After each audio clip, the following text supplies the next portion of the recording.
ಅಯ್ಯಯ್ಯೋ, ಏನಪ್ಪ ಇದು? ನೀನ್ ಯಾಕೆ ಇದನ್ನೆಲ್ಲ ಮಾಡ್ತಿದ್ಯಾ? ಇದನ್ ಮಾಡೋದಕ್ಕೆ ನಾವು ಮನೆಯವ್ರು ಇಲ್ವಾ? ಹಾಗಿದ್ರೆ ನಿಮ್ ಮಾತಿನ ಅರ್ಥ ನಾನು ಮನೆಯವನಲ್ಲ ಅಂತನಾ? ನೀನೊಳ್ಳೆ, ನಾನು ಏನೇ ಹೇಳಿದ್ರು ಹಾಗೆ ತಿಳ್ಕೊಳ್ತೀಯಲ್ಲ. ನೀನು ನಮ್ಮ ಮನೆಯವನೇ. ನಾನು ಹೇಳಿದ್ದು ಗಂಡು ಹುಡುಗರು ಪೊರಕೆ ಮುಟ್ಟಬಾರ್ದು ಅಂತ. ನಿನಗೊಂದು ತಿಳಿಯೋದಿಲ್ಲ. ಏನಾಯ್ತು? ಏನು ಹುಡುಕ್ತಿದ್ಯಪ್ಪ? ಅಲ್ಲಮ್ಮ, ಅದೇನೋ ಗಂಡ್ ಮಕ್ಳು ಪೊರಕೆ ಮುಟ್ಬಾರ್ದು ಅಂತ ಹೇಳಿದ್ರಲ್ಲ, ಹಾಗೆಲ್ಲ ಏನಾದ್ರು ಬರ್ದಿದ್ಯಾ ಈ ಪೊರಕೆ ಮೇಲೆ ಅಂತ ಹುಡುಕ್ತಾ ಇದೀನಿ. ನೋಡಿದ್ರೆ ಏನು ಬರ್ದಿಲ್ವಲ್ಲಮ್ಮ.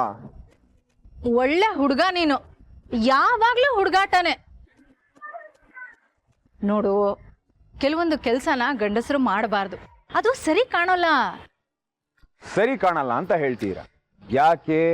ಮುಂಚೆ ಗಂಡು ಮಕ್ಕಳು ಹೊರಗಡೆ ದುಡಿತಿದ್ರು, ಹೆಣ್ಣು ಮಕ್ಕಳು ಮನೆ ಒಳಗಡೆ ಜವಾಬ್ದಾರಿ ನೋಡ್ಕೋತಿದ್ರು, ಕರೆಕ್ಟಾ? ಆದ್ರೆ ಇವಾಗ ಹೆಣ್ಣು ಮಕ್ಕಳು ಮನೆ ಜವಾಬ್ದಾರಿ ಜೊತೆ ಹೊರಗಡೆನೂ ದುಡಿತಿದ್ದಾರೆ, ನಿಜ ತಾನೆ? ಹಾಗಿದ್ಮೇಲೆ ಗಂಡು ಮಕ್ಕಳು ಒಂದ್ 4 ಕೆಲಸ ಮಾಡೋದ್ರಿಂದನೋ, ಈ ರೀತಿ ಕಸ ಗುಡಿಸೋದ್ರಿಂದನೋ, ಪಾತ್ರೆ ತೊಳೆಯೋದ್ರಿಂದನೋ ಏನ್ ತಪ್ಪು? ಅಲ್ಲ, ಏನ್ ತಪ್ಪು ಅಂತ ಕೇಳ್ತೀನಿ. ಅಮ್ಮ, ಗಂಡು ಹುಡುಗ ಆಗ್ಲಿ ಹೆಣ್ಣು ಹುಡುಗಿ ಆಗ್ಲಿ ಅಕ್ಕಿ ಸಂಪಾದಿಸೋದ್ರ ಜೊತೆ ಅಕ್ಕಿ ಬೇಯಿಸೋದಕ್ಕೂ ಗೊತ್ತಿರಬೇಕು. ಅಮ್ಮ, ಮೊದಲು ನಿಮ್ಮಂತ ಅಮ್ಮಂದ್ರು ಬನ್ನಿ ಹೇಳ್ತೀನಿ, ಹುಡುಗರು ಆ ಕೆಲಸ ಮಾಡಬಾರ್ದು ಈ ಕೆಲಸ ಮಾಡಬಾರ್ದು ಅಂತ ಹೇಳೋದನ್ನ ನಿಲ್ಲಿಸ್ಬಿಡಿ. ಕೂತ್ಕೊಳ್ಳಿ ಆರಾಮಾಗಿ, ನೀವು ಕೂತ್ಕೊಳ್ಳಿ, ಹೇಳ್ತೀನಿ. ನೋಡೋಣ, ಗಂಡು ಹುಡುಗ ಪೊರಕೆ ತಗೊಂಡು ನೆಲ ಗುಡಿಸ್ಬಿಟ್ರೆ ನೆಲ ಪೊರಕೆ ನುಂಗ್ಬಿಡುತ್ತಾ ಅಂತ. ನಿನಗಿರೋ ಅಷ್ಟು ಒಳ್ಳೆ ಮನಸ್ಸು ನಮ್ ಸೃಷ್ಟಿ ಗಂಡನ್ಗಿದ್ದಿದ್ರೆ ಎಷ್ಟು ಚೆನ್ನಾಗಿರ್ತಿತ್ತಪ್ಪ. ಅವಳನ್ನ ಹೆಂಡತಿ ಅಂತ ನೋಡೋದಿರ್ಲಿ, ಕೊನೆ ಪಕ್ಷ ಒಂದು ಹೆಣ್ಣಂತ ಆದ್ರೂ ನೋಡಿದಿದ್ರೆ ಅವಳಿಗೆ ಪರಿಸ್ಥಿತಿನೇ ಬರ್ತಿರ್ಲಿಲ್ಲ. ಅವಳ ಗಂಡನ ಜೊತೆ ಪಡಬಾರ್ದು ಪಾಡ್ಪಟ್ಬಿಟ್ಲು.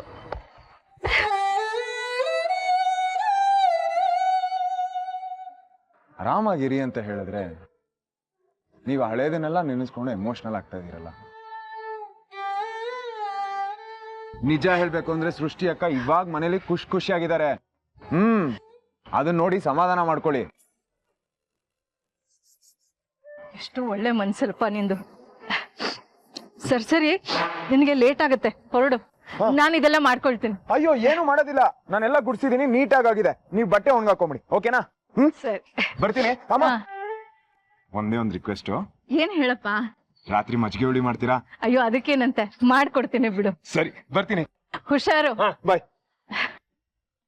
ಸೃಷ್ಟಿ ಬದುಕಂತೂ ಹಾಗಾಯ್ತು. ಕೊನೆ ಪಕ್ಷ ನಮ್ ನಕ್ಷತ್ರಂಗಾದ್ರೂ ಇವನ್ ಥರ ಒಳ್ಳೆ ಹುಡುಗ ಗಂಡನಾಗಿ ಸಿಗ್ಲಪ್ಪ ದೇವ್ರೆ.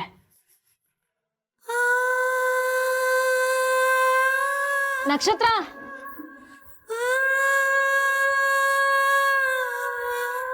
ಸ್ವೀಟ್ ಡಬ್ಬಿ ಬೇಡವಾ? ಮರ್ತೆ ಕಣೆ.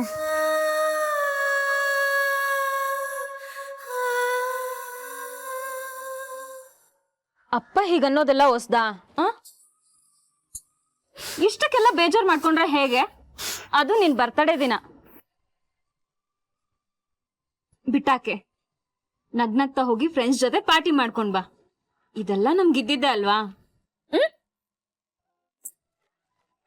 ಬರ್ತೀನಕ್ಕ.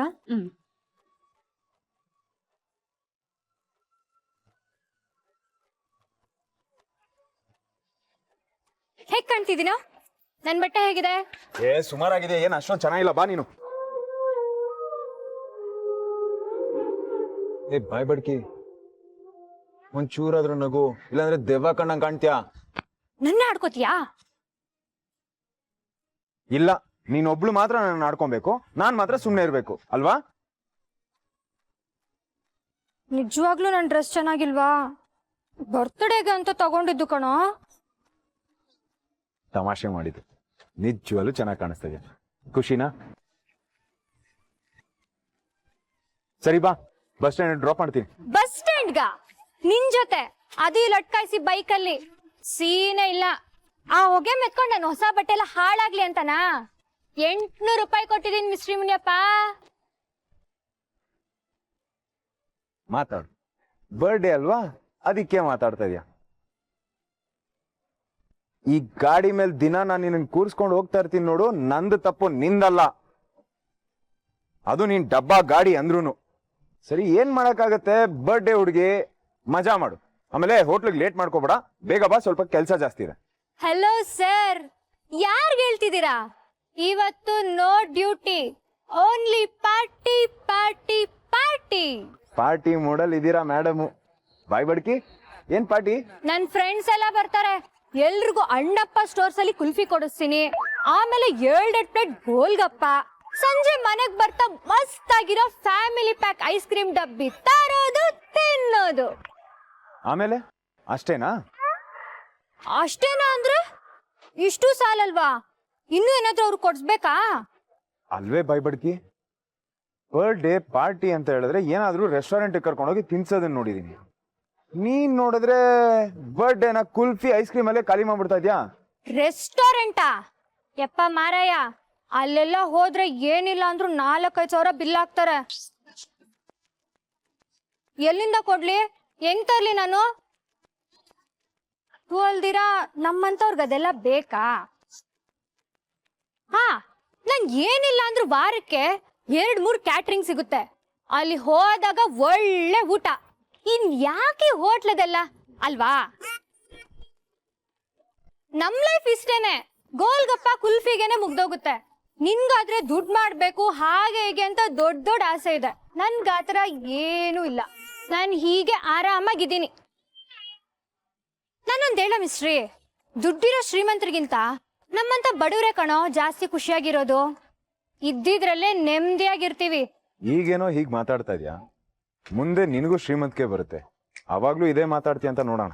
ಹಲೋ ಮಿಸ್ಟ್ರಿ, ಪಾಯಿಂಟ್ ನಂಬರ್ 1, ನಾನ್ ಈ ಜನ್ಮಕ್ಕೆ ಶ್ರೀಮಂತಳಾಗಲ್ಲ. ಪಾಯಿಂಟ್ ನಂಬರ್ 2, ನನ್ಗೆ ಇದ್ರಲ್ಲಿ ಇಂಟ್ರೆಸ್ಟ್ ಇಲ್ಲ. ಅಲ್ಲ, ದುಡ್ಡು ಮಾಡಿ ಏನ್ ಮಾಡ್ಬೇಕು? ತಾಜ್ ಮಹಲ್ ಕಟ್ಸ್ಬೇಕಾ? ನಾನು ಇದ್ರಲ್ಲೇ ಖುಷಿಯಾಗಿದ್ದೀನಿ.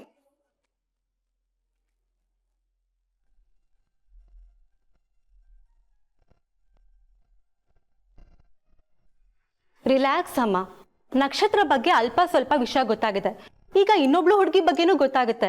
ನಿನ್ ಟೆನ್ಸ್ ಆದಷ್ಟು ನಿನ್ ಹೆಲ್ತ್ ಹಾಳಾಗುತ್ತೆ ಅಂತ ಗೊತ್ತಲ್ವಾ? ಹ್ಞೂ ಅಕ್ಕ, ಇವತ್ತು ಬೆಳಿಗ್ಗೆ ನಿನ್ನ BP ಲೋ ಇತ್ತು, ಈಗ ಮತ್ತೆ ಹೆಲ್ತ್ ಅಪ್ಸೆಟ್ ಆಯಿತು ಅಂದರೆ ಹುಡುಕಾಟ ಎಲ್ಲ ಸ್ಲೋ ಆಗುತ್ತೆ. ಸರ್, ಡಾಕ್ಯುಮೆಂಟ್ ಸಿಗ್ತಾ? ಹೌದು ಮೇಡಮ್, ನೀವು ಹೇಳಿದಾಗೆ ಹಾಸ್ಪಿಟ್ಲಲ್ಲಿ ಹಳೆ ಫೈಲ್ಸ್ನೆಲ್ಲ ಹುಡುಕ್ಸಿದ್ವಿ. ನೀವು ಹೇಳಿರೋ ರೀತಿ ಮ್ಯಾಚ್ ಆಗೋ 2 ಬರ್ತ್ ಸರ್ಟಿಫಿಕೇಟ್ ಅಲ್ಲಿ ಸಿಕ್ಕಿದೆ ನೋಡಿ.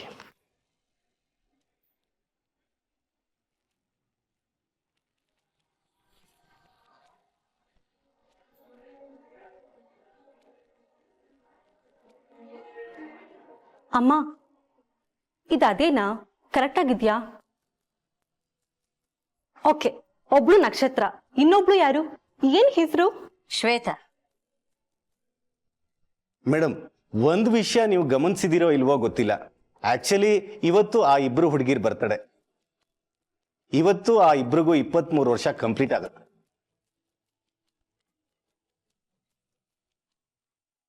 ಮ್ಯಾಮ್, 9:30ಗೆ ಅಡ್ವರ್ಟೈಸಿಂಗ್ ಟೀಮ್ ಜೊತೆ ಮೀಟಿಂಗ್ ಇದೆ.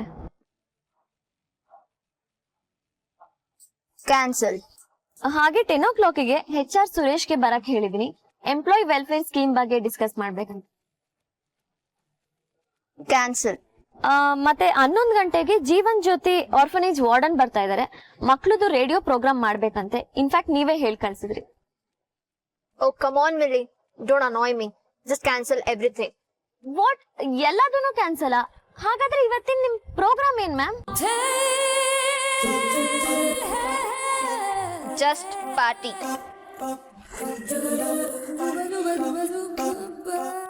Today is my birthday, so no work. ನಾನಿವತ್ತು ಪಾರ್ಟಿ ಮೂಡಲ್ಲಿದ್ದೀನಿ.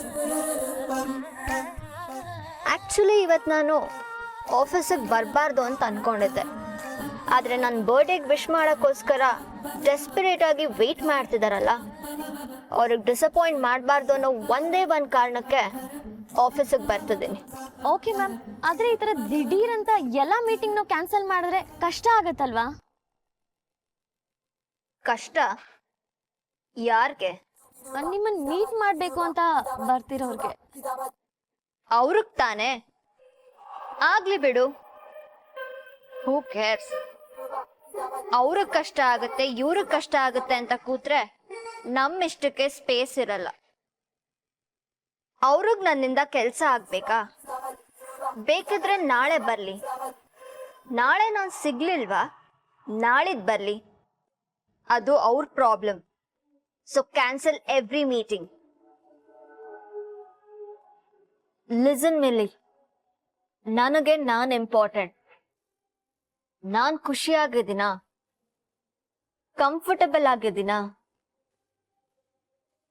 That's enough. ಬೇರೆಯವ್ರ ಬಗ್ಗೆ ನಾನ್ ಯಾಕೆ ಯೋಚನೆ ಮಾಡ್ಲಿ? ಜಗತ್ ನಡೀತಿರೋದೇ ಹಾಗೆ. ಇನ್ನೊಬ್ರು ಕಷ್ಟ ಅಂತ ನೋಡ್ತಾ ಹೋದ್ರೆ ಲೈಫ್ ಲಾಂಗ್ ಅದೇ ಮಾಡ್ಬೇಕಾಗತ್ತೆ. We need to set our priorities. That's the mantra of life.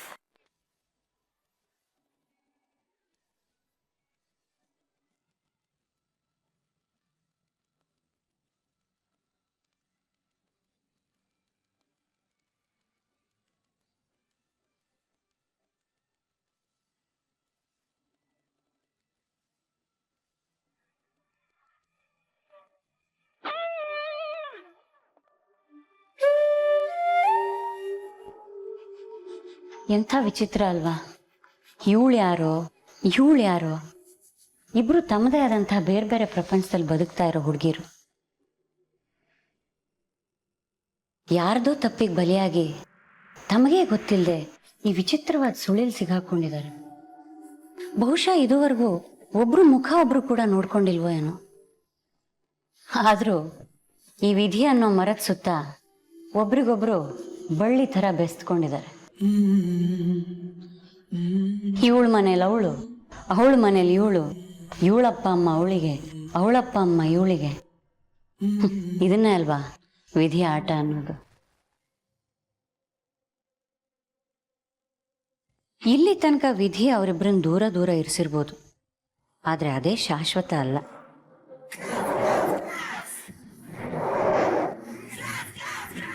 ಭೂಮಿ ತಿರುಗ್ತಿರೋದು ನಿಜವೇ ಆಗಿದ್ರೆ, ಕಾಲಚಕ್ರ ಮೇಲೆ ಕೆಳಗೆ ಚಲಿಸ್ತಿರೋದೇ ಹೌದಾಗಿದ್ರೆ, ಅವರಿಬ್ರು ಅದ್ಯಾವುದೋ ಒಂದು ಘಳಿಗೆಯಲ್ಲಿ, ಯಾವುದೋ ದಾರಿಲಿ, ಎಲ್ಲೋ ಒಂದು ತಿರುವಲ್ಲಿ ಮುಖಾಮುಖಿ ಆಗ್ಲೇಬೇಕು. ಅವರಿಬ್ಬರ ಹಣೆ ಬರಹ, ಅವರಿಬ್ಬರ ಭವಿಷ್ಯ ಎಲ್ಲ ಒಂದೇ ಕೊಂಡಿಯಲ್ಲಿ ಸಿಕ್ಕಾಕೊಂಡಿದೆ ಅಂದಮೇಲೆ ಇನ್ನೆಷ್ಟು ದಿನ ದೂರ ದೂರ ಇರೋಕ್ಕಾಗತ್ತೆ?